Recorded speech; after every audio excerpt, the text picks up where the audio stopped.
So mga tol, magandang balita at malungkot na balita po para sa ating mga Pinoy boxing fans sapagkat sa naganap pong labang kagabi sa Tokyo, Japan, 3 Pinoy nga po ang napalaban sa mga Japanese fighters pero isang Pinoy lang po ang nakalusot at 2 sa Pinoy natalo.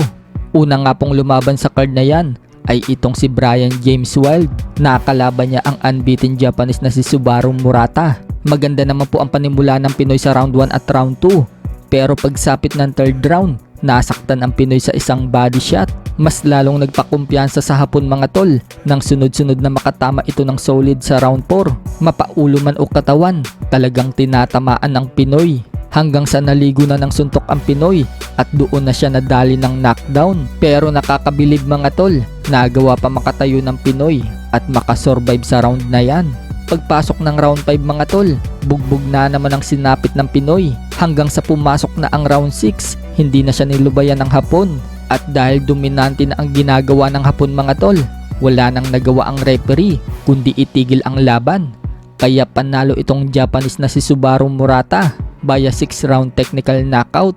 Umabante na ang record ng Hapon sa 7 wins, no losses with 7 knockouts. So 100% pa rin po ang knockout ratio nitong Hapon mga tol.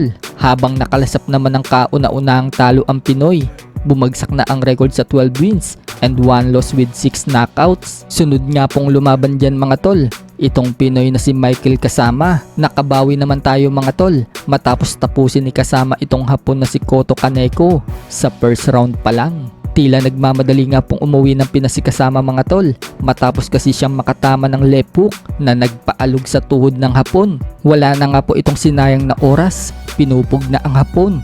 Baka kasi makarecover pa, kaya inubos na ng Pinoy ang lakas niya. Puro wild punches nga po ang binibitawan ng Pinoy mga tol.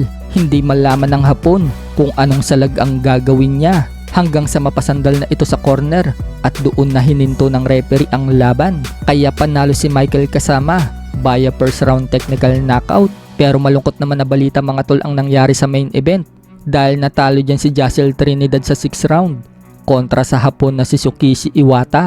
Maganda naman sana ang pinakita ng Pinoy mga tol. Nasasaktan niya itong Hapon. Sa katunayan na makatama ng solid ang Pinoy, grugi nga po itong Hapon. Subalit nakabawi po ang Hapon sa 3rd round at pinabagsak naman ang Pinoy. Muli nga pong nasundan ng knockdown sa round 6 pero nakabangon pa din ang Pinoy. Pero wala na nga din pong sinayang na oras itong Hapon mga tol. Pinaulanan ng suntok si Trinidad hanggang sa hindi na ito makagante.